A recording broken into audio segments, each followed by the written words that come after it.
welcome. Let me quickly take the last question that just as we start a break. As a cloud practitioner working for a company remotely, will I have access to company's AWS console, or will I have to deploy through CI/CD pipelines? The answer is it depends. Some organizations are happy for you to access it remotely. Some of them, they will put different measures in place just to make sure that you're unable to access it. So that answer totally depends on the organization, so that's the answer to that. So let's quickly go on. Don't worry, list of places you can work as a cloud engineer. Just stay with me till the end. We'll talk about your career as a cloud engineer. Okay, I'll cover it, I promise that. So now, second part of today's lecture is how you store data on the cloud. Storing data on the cloud. And the primary service that is actually responsible for this is what we call Amazon S3.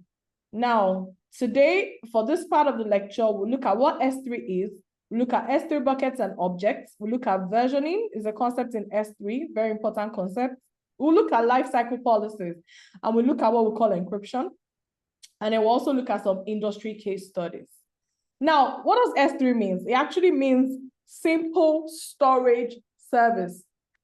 It was actually one of the very first services that AWS released, and one of the first services that actually launched us into the world of cloud computing. Is one of the building blocks of AWS. Is very, very widely used. It's a secure, durable, and highly scalable object storage service from AWS. Microsoft Azure has its own equivalent, GCP has their own equivalent, but the concept of how they store data is the same. Now, you can use your S3 to store all types of files. It's the same thing as, similar to a folder on your laptop. When you have a folder on your laptop, you can store anything there, even if the file is not, even if you can't open the file because you don't have an application that can help you open it, you can actually store, all types of files. So it's the same as a folder on your laptop, where you can store MP3, MP4, JPEG, PNG, PDF, JSON. Just look at this image, just storing all kinds of files. That's what S3 is. So think about it like a folder on your laptop. It now has more cool features because we're talking about cloud computing here. So if you think of a company like Pinterest, they actually use S3 to store and serve billions of images to its end users, right? Pinterest is a platform where you just have all these pictures there. And it helps Pinterest, S3 helps Pinterest to store and deliver its images at scale. And it's also integrated with other AWS services like CloudFront. CloudFront is actually what enables edge location we spoke about earlier. And we also have Amazon Elastic Transcoder. So there are many things that you can do with S3. This is just an example. Another example is Spotify. Spotify actually uses S3 to store and serve its music streaming service to millions of users across the globe. And it helps them to not just store now, to actually process what they have stored, right? And also deliver value at scale. Data that is not being processed, it doesn't help. You can't just store data. You have to be able to make meaning out of data. And that's why you see a lot of platforms these days, by the time you have your own personalized login to those platforms, they monitor your activity. Oh yeah, because you like this one, you will like this one, right? Oh, you listen to this amount, the amount of times this week. Spotify they'll give you like a summary. If at the end of the year, a lot of people post their Spotify summary. Oh, this is the amount of songs that you listen to the most. That's making meaning out of data. So S3 enables that. So you're not just storing all the song files there. You're also storing people's login details. Someone that talks about confidential data, excuse me, you're storing people's login details, you're storing their user profile, you're also monitoring what did they click on, how many times they listen to this song. Imagine all that level of personal data for millions of people. You can store it on S3 and then now go ahead and process that. Okay, now I know this person because this person has actually listened to this person a number of times. They like this kind of music. This is their style. This is their, so you can do that with an S3 bucket. So within S3, we have what we call buckets and objects. Now, a bucket is the basic unit of storage in S3. So if you want to store in S3, the minimum you can do is a bucket. And a bucket is actually what I'm referring to that is similar to a folder on your laptop. And then you now actually have an object. An object is a file that can be stored in an S3 bucket. So a file in a folder, that's what an object is to a bucket. So a bucket is a container or directory where objects can be accessed and stored. So just look at this image here. So objects are the files, the MP3, MP4, JPEG, PDF, and all of that. Those are the files. And then S3 bucket is actually the folder. So you can see objects within a bucket, right? So you can see the same thing as files within a folder. So you now have your S3 bucket that has objects in it. So are we clear? Do we understand what S3 is? So far, are we together? Are we together? Are we together? Give me a 1 in the chat box if you understand what I've said so far. 2 if you're completely lost. Let's see. Oh, some people are having network issues. I'm so sorry to hear that. Maybe try rejoining, or if you can change your network, please try. Okay, do we have 1s and 2s? Some people don't understand, some people understand. Okay. I'll just take that one more time. This is very easy to understand. So let's go about it. Oh, I actually learned this 2 weeks ago. I love that. Yeah, I love that. So now the same, what we mean by S3. S3 simply means simple storage service. And within for Amazon S3, we also have what we call a bucket, which is a folder, and we have what we call an object, which is a file. So the same way you keep files in a folder on your laptop is the same way you can keep all sorts of objects in an S3 bucket on AWS. That is what Amazon S3 is. Is it clearer? Very simple. Just think of a folder on your laptop.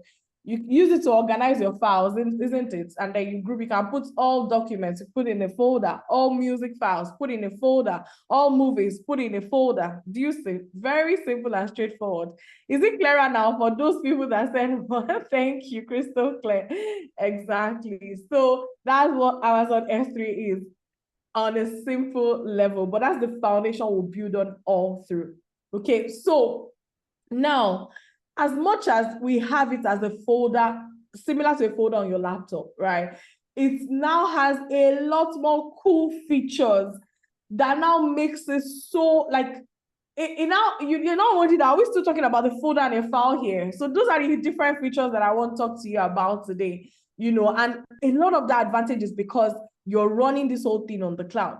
So S3 buckets are created through the AWS Management Console. That's what I was saying, that how do I access edge locations, right? You go to AWS website, open the Management Console, and then you create whatever it is that you want to create. So similar here. So you can open your AWS environment. Yes, you're getting the recording. So you go to your AWS Management Console, which you're going to do today. You guys are going to create S3 buckets that are going to do cool things with it. So you go to your AWS Management Console, create your S3 buckets. Right, you create it, you can do that, or you can use what we call the AWS command line interface, which is interacting with your AWS platform using lines of code. You can do that. And then S3 can also be integrated with other services, just like we saw with Pinterest, right? They can to provide additional functionality for storing and processing data. That is very possible. In fact, you can even automate the process of creating an S3 bucket, again, using another service. So there's a lot you can do with S3 buckets on AWS, and we'll keep exploring it as we go along. Now, I want you to have it in mind that when you want to create a name for your S3 bucket, these are the things to consider, right? You cannot use an uppercase letter. It's not going to work. It will give you an error message. You cannot also use underscore, right? Your text has to be 3 to 6 characters long. You also cannot use an IP. An IP is a numeric expression that is used for every single device that can connect to the internet. So your phone has an IP address, your laptop has an IP address, some Wi-Fi routers, they all have IP addresses, which again, we'll get into that when we talk about networking on the cloud. So you can't use an IP, you can't use numbers, and then you must always start with a lowercase letter or number. Also, your S3 bucket name must be unique globally. So you cannot create an S3 bucket that has the same name as somebody else. It's not going to work. And this is part of the reasons why that is because you can create your S3 bucket in such a way that is available publicly. So you just give somebody a link and they can access your S3 bucket. And as you know, a link, anything that has to do with a link, domain name is involved and all of that, it must be unique. You cannot have 2 different links. You can't have 2 different website pages, and then, you can't have 2 different domain names for any website. It's absolutely impossible. It must be unique. That's how it is for S3, right? So anything that you need to access using a URL, you can't use, it has to be unique, because 2 people cannot access the same website and use them to different places, or 2 people cannot type the same thing and then you have 2 pages showing. So anyway, the key thing I want you to know is that an S3 bucket name has to be unique globally. So when you create your own, your facilitators will guide you to create your bucket in such a way that it is unique, right? Because if somebody else has exactly what you create, it's not going to work. It's just the way that they've programmed it on AWS. So even if someone in China created an S3 work, it has to be different from the one you're creating, okay? So it has to be unique globally. And if we look at S3 objects, right, these are some of the things that are part of your S3 object. So even though I'm saying that an object, you just store it, it's just a file within a folder, right? It also has, again, like I said, you now have elevated privileges or elevated features that makes your file and folder super cool. And that's what we're looking at. So your S3 objects now, it can have what we call a key. And that's the name that you assign to the object. What are you calling the object? You can call it a music file or something, right? And then it has a value. That's the content that you're storing. So the content of the music, maybe a song, no turning back or something, that's the value. The content of that thing you're storing, that's the value. And then your version ID, if versioning is enabled, I'll come to versioning shortly. You know, is it the version 1 or version 2 or version 3 of the song? And then metadata is a set of name value pairs which you can store information regarding the object. So just like the example I'm giving, you're storing a music file now, you can actually add additional details about that music file to your object. So you can say, okay, the music producer name, you know, that becomes a, you know, name value pair is like two things that you can add to something. So you can say, okay, music producer is, you know, Gaze Baba. You can say dates produced 2025. You can actually add more information about the object, right, in what we call metadata. So these are additional things. So, you know, when you store a file on your laptop, if you actually check information about the file, there are some additional details that are there. Those sort of things, file size, for example, you know, so you can actually manually even add more things about the object when you're storing it on S3. So there's no limit to how much you can add, the information you can add about your S3 object. So again, that's a nice feature. So you can have that. And then also we have a concept that we call versioning, which again is very powerful. What versioning simply does is that it enables you to keep multiple versions of the same object of a particular object in the same S3 bucket. And you can do this for every file type, right? So anytime you have versioning enabled, if you upload an object into that S3 bucket, and then you go ahead, edit that object, upload it again to your S3 bucket. Instead of your S3 bucket to override the initial file, what it does is that it creates another version of that particular object, okay? So versioning actually helps to provide an additional layer of data protection, and it also prevents accidental delete. So when you create a bucket, you can say that this bucket, I want versioning to be enabled on that bucket. And this is practically how it works. You can have a text file, info.txt file, and the content of that file is simply, I'm a girl, right? You have it on your laptop. Now, this file, which is an S3 object, you can go ahead and upload it into an S3 bucket. While it is an S3 bucket, it's an S3 object. Now, if you have enabled versioning for this particular S3 bucket that you're storing your data in, what happens is that if you go back to your laptop and you update that document, you increase what you've written inside. For example, you say, I'm a girl living in London. You've changed the content of the file. Now, if you upload that file back into your S3 bucket, because versioning is enabled, right, that S3 bucket will store the first file and also store the second file. So now you have two versions of your file in an S3 bucket, okay? Now, if you also go ahead, edit the file again, upload it again, because versioning is enabled, now you have 3 versions of your file in the S3 bucket. At any point in time, you can go back to a previous version. You can say, you know what, I'm going back to info.txt. I'm going back to the first version. I'm going back to the second version. So you can imagine the level of flexibility. Like, this is so cool. You can't do that with a folder on your laptop, right? You can, maybe with Google Drive, Google Docs and all of that, you could go back to a previous version. But this one, you store multiple copies of the same file. So there are some use cases for this where you're so particular about that file. You don't want anything to go wrong with the file. In that case, you go ahead and enable versioning. You don't need versioning all the time because again, think about it. If for every update that you're making to a file, right, you're storing a new copy of that file, it's going to take up space.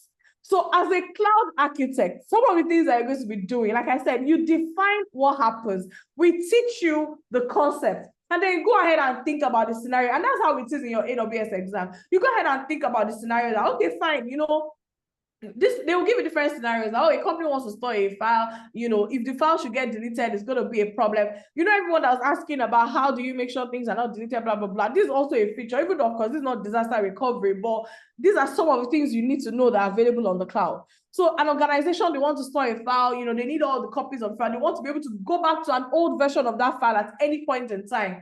What feature do you think they should use? That's the case where versioning comes in, right? So it helps to create an additional layer of protection on your files, and then it's enabled at bucket level. So you need to know, and it also prevents accidental deletes.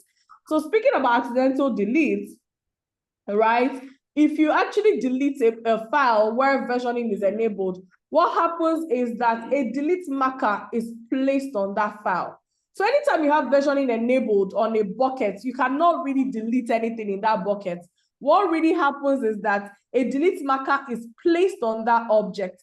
And if you end up deleting it, you know, and then you cannot remove that delete marker at any point in time. So you can see two different things it's doing. Versioning helps you to actually, and that's the last line that is here. You know, versioning provides an additional layer of data protection and also prevents accidental delete. So you can go back to a previous version of your file at any point in time. And then if you delete a file that has versioning enabled, all you're doing is placing a delete marker on it. That file is still there, right? If you want to be able to delete your file from an S3 bucket, then you do enable versioning on that bucket. Do you see? So again, this is something that's really cool that you would explore as a cloud architect. So that is versioning. Now, moving on, we also have what we call different S3 storage classes. So S3 actually gives you different types of storage classes that you can use.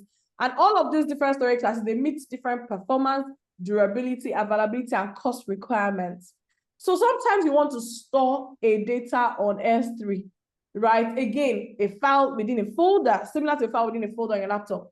But do you know that you can actually access, so we have what we call S3 standards. That's the default way that you can store your data in an S3 bucket. But you can actually go ahead and say, you know what, I want my data storage cost to be very cheap.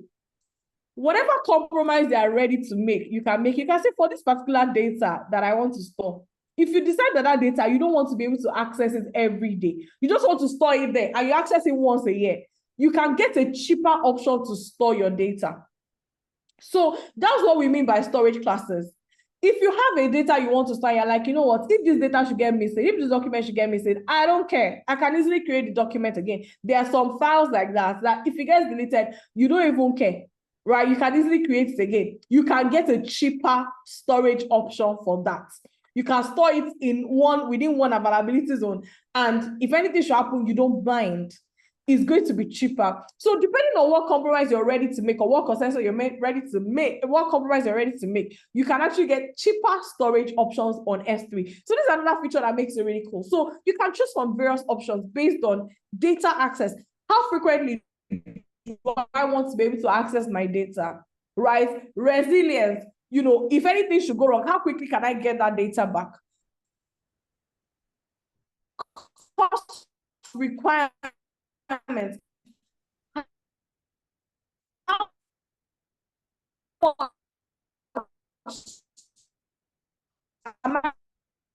Budget for all data storage. To a large extent, like if up to I think you stop at any point in time, please let me know, okay? But yeah, okay, I think you guys can still hear me. So, right, if by the time you start working as a cloud architect, you may be asked to store 10,000 pieces of files, different types of files. Or maybe you have built an application, and that application is going to generate that volume of files. You need to know exactly how you want to store each of those files in the most cost-effective way. This is where S3 storage classes come in. So S3 storage classes are purpose-built to provide the lowest cost storage for different access patterns.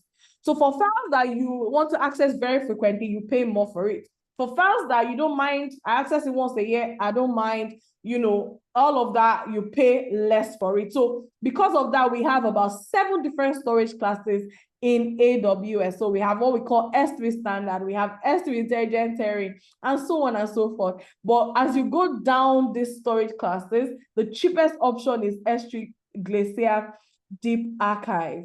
So as you can hear, it's for archival storage, files that you don't need all the time. You don't want to be able to access it all the time. And even when you access it, you don't mind how long it would take for them to bring out the file for you, which is what we mean by retrieval time. So depending on how frequently you want to access your file, you know, whether you don't mind if it takes long for you to get your file back anytime you need it, you can consider cheaper options. My point for your storage classes, I just want you to know that in S3, there are different storage classes, and you as a cloud architect, you can't say that I'm going to do all my storage. I'm just going to use S3 standard for all my storage. You can't do that, because at some point in time, as an architect, you have to keep thinking, what's the most cost-effective way for me to store this organization's data? And sometimes you can even go to an organization and see the way they are storing, and you realize that these guys are being very lazy. They've put everything in S3. You can come over and say, you know what, I can help you guys save 50% of your storage cost by implementing this change. It happens all the time, because what we're finding is that as much as organizations are moving their workload to the cloud, which we're very happy about, some organizations are overspending, and that creates a new career path. So you can be somebody that what you're doing is to help organizations reduce their cloud spend.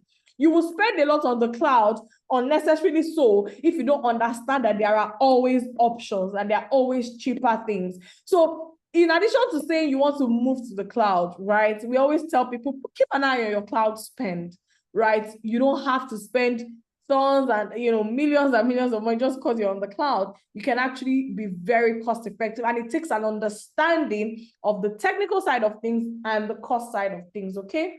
So we also have what we call S3 lifecycle policies. And these are policies that enable users to automatically transition objects between different storage classes. Let me give you a practical example. So again, like I said, all these features I'm telling you, you can see how it begins to elevate the whole idea of storing data on the cloud. Imagine actually paying cheaper for some kind of storage and other stuff. Imagine being able to enable versioning. This is another cool feature, S3 lifecycle policy. So with your lifecycle policy, you can actually program your S3 objects that, you know what, for this particular object that I want to store within this bucket, this is how I want the journey of those objects to be. I want them to be in S3 standard storage class when I create the bucket at the initial stage. But after 30 days, I want you to move all those objects. I want you to move it within to the S3 standard infrequent access. So now you're choosing a different storage class. After 60 days, you can say, you know what, I want you to move them to S3 Glacier, right? I can say after 465 days, I want you to delete all those objects. So you can actually apply just what I said about storage class. You can choose which storage class you want for which level. Again, we go deep dive when you do the main course, right? But I'm just giving you an overview. So you can actually even program what we call lifecycle policies, which now automatically would make that transition for you. So sometimes you actually you don't want your files to be in the same storage class all through. You may want to start with standard, which is the most expensive. And then after 30 days, you can say, well, move it to infrequent access. I don't need to access as frequently as I was accessing it before. And then you get a cheaper option. Right after 60 days, you move it to S3 Glacier, which is really, really cheap again. And then after a while, you're saying delete the object, and it's not even taking up space again. So if you do your S3 objects or your S3 programming this way, instead of keeping it as an S3 bucket of 2, you could save a company. Instead of paying maybe like $1,000 for storage, you'll be surprised that you're paying $400. And I'm talking about storing like tons and terabytes, you know, terabytes of data, exabytes of data. That's what we're talking about here. I'm not talking about on a small scale. And that's why as a cloud architect, right, even when you're building something small, you need to think big. Let me give you an example of big. Do you know that a company like Netflix, for example, You know, if they are going to use S3 bucket, they'll probably have hundreds of thousands of S3 bucket. The service that I know that they use the most is EC2 instances, which you're going to do when you come into you know, the cloud training fully. And I know that S3, the last time I checked, Netflix actually runs over 100,000 EC2 instances. So that's what I'm talking about. As a cloud actor, you're going to be dealing with huge volumes. So even if S3 standard, you store it for $1, it costs $1 to store there. And S3 standard frequency is 50 cents. You'll be like, what's the difference between $1 and 50 cents? I don't care. Let me just store it in S3. But guess what? If you're dealing with 10,000 of those kind of files, we're talking about, instead of you paying $10,000, you're going to be paying $5,000. That's a huge saving. So as you're looking at it on a small scale, I want you to think about the bigger picture as well. So the same principles apply, okay? So that's something that you can do. Another really cool feature of S3 is what we call encryption. So you can actually encrypt your data in S3. And encryption is a means of securing digital data using one or more mathematical techniques alongside with a password or a key that you use to decrypt the information. So you can use your encryption is a way that you can protect your data.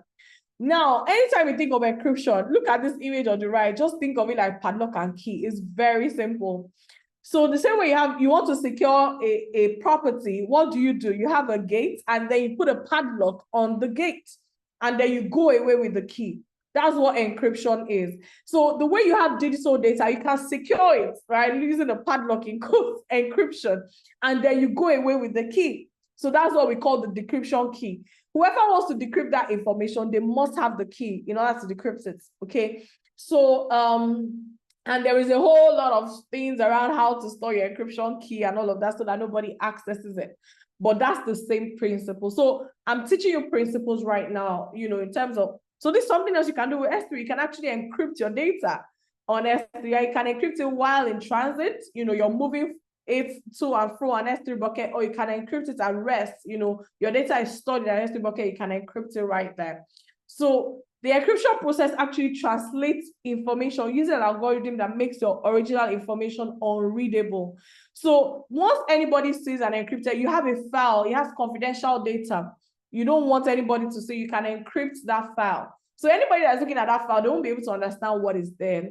But once you have your decryption key, once you decrypt that data, you can always see the original version. So decryption is the process of converting encrypted data back into its original readable format using a decryption key or a password.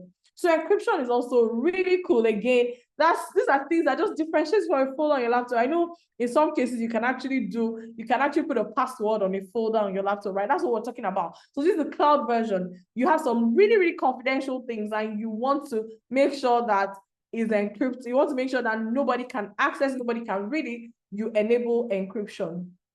Now, again, if you look at more case studies of S3, an organization like NASA also uses S3. And they use it to store and process vast amounts of scientific data that is collected from space missions. You know, so imagine S3 actually being able to enable an organization like NASA. So they have volumes of data.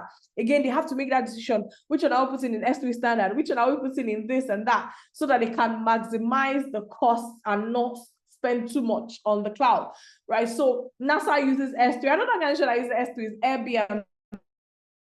Airbnb. They actually use S3 to store and serve their user-generated content.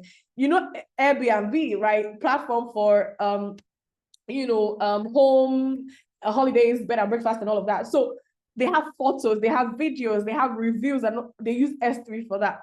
And of course, S3 would help to provide a seamless experience to their users because you know, the content is delivered fast and reliable. And that's some of the benefits of cloud computing we spoke about earlier. Sometimes you go to a website and it's taking like 5 minutes to load one picture. That cannot happen when your website is using S3. You can create, like my personal brand website right now is actually stored. The back end of it is stored. All the images and pictures, they are stored in an S3 bucket. You know, so you won't have that problem of you're trying to load the website, it's taking forever, unless if there's internet issues, you know, but the website itself won't be a problem. I'm sure, you all know all those websites you go to and they're like, sorry, it's taking some time to load. Sometimes it crashes, it comes back on again. You can't have that problem on the cloud because the cloud is scalable, right? So those are some of the use cases of S3, and that's introduction into how you store data on the cloud. Primary service responsible is what we call Amazon S3. And part of the cool things that Amazon S3 can do is that you can actually use S3 to build a website, right? Part of the really, really cool things. And that's what you'll find today. You guys are going to do a lab today. Let me not give you spoilers, where you're actually going to do something really cool with Amazon S3. So it's one of the things that you can do. There's so many things that you can do, you know, while you're storing data on the cloud. And these are things that just makes the cloud really, really cool, really, really different. And organizations are moving very rapidly to the cloud, taking advantage of all of them. Imagine if you're using physical servers for this, you can't have all these cool features, or even if you have them, you're going to have to pay premium or get people that have the expertise to ensure that your physical servers can do this. Meanwhile, on the cloud, everything is there. You're just clicking buttons. I want data encryption, you click it. I want versioning, you click it. You have to, you click it. If you don't want to, you don't click it, right? And that's what makes it really cool. So thank you for listening. Do we have any questions? Is S3 Lifestyle Policy one necessary uses to remove and add old and new movie titles? That is very possible. They can use it. I don't know the back-end working of Netflix, right? But it's very possible. They could potentially do that and say, you know what? After 5 years, this particular movie, just remove it. And then nobody has to manually go and do that. So I like how you linked a wallet to Netflix. It's very possible, but it's only if I was working in Netflix that I could know exactly. But I want you to know that that's something that you can do with lifecycle policy. You basically just define the entire, journey of your files, and then it just gets, yeah. So you make this session fun and easy to understand. Thank you so much. Thank you for that. And that's actually what we do at Cloud Booster. We try our best to break everything down so that regardless of where you are on your cloud journey, you can understand it. Do we have any questions? Any questions? Don't worry, you still have other cool things you're doing today. We still have quiz, we still have going into the breakout room, actually you guys building. Because like we say at Cloud Booster, we don't want to just come talk at you, all these cool things. We want you to go ahead and also see those regions I was talking about. Go into your AWS console, explore it, create your own S3 bucket, see what I was talking about when I said versioning, check all the different features, and that's how you learn. You learn by doing, you learn by building on your own and trying out things on your own. And of course, it's okay if you're trying to build something, it doesn't work well, just be patient, we'll guide you in your breakout rooms, okay? Yeah. I love the way you teach. It makes it easy for us to understand. All right. You are welcome. Okay. Can you explain the different S3 features you talked about? I didn't get that part to save cost. Okay. Let's look at that very quickly as I begin to wrap up because my time is up. I'll look at that again. I didn't go into details actually. So but I can give you some more information about it. I can give you some more information about it. So let's quickly go. The person is referring to the storage classes.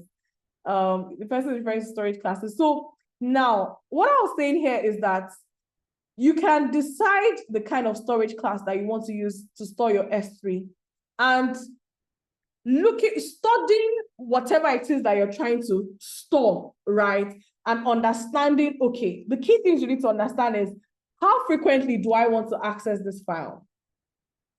And even after I store the file, so when I talk about how frequently, do I want to access this file daily? Even as I talk about daily, do I want to be able to access this file, as many times as possible within a day? That's a frequency of access that is very high because you want to access that file multiple times in a day. Maybe it's a file maybe it's a backup file, for example, or something that is related to daily backups. You want to be able to access that file as frequently as possible. That's a document that has a high access frequency. Meanwhile, you can have another file, maybe a log file or a manual or something that the only time you access it is once in a year. That's a file with a low access frequency. So as you go on this graph, you can see these are files that you want to frequently access. These are files that I access infrequently. So if you want a file that I access every single time, anytime you need it, you want it to be available, you want to be able to access it, then you can consider using S3 standard for it. But because you want to be able to access that file very frequently, it's going to cost you more. S3 standard is the most expensive form of storage. right? So if you're storing a file in S3 standard for like $1 per kilobyte, is cheaper than, I'm just giving an example.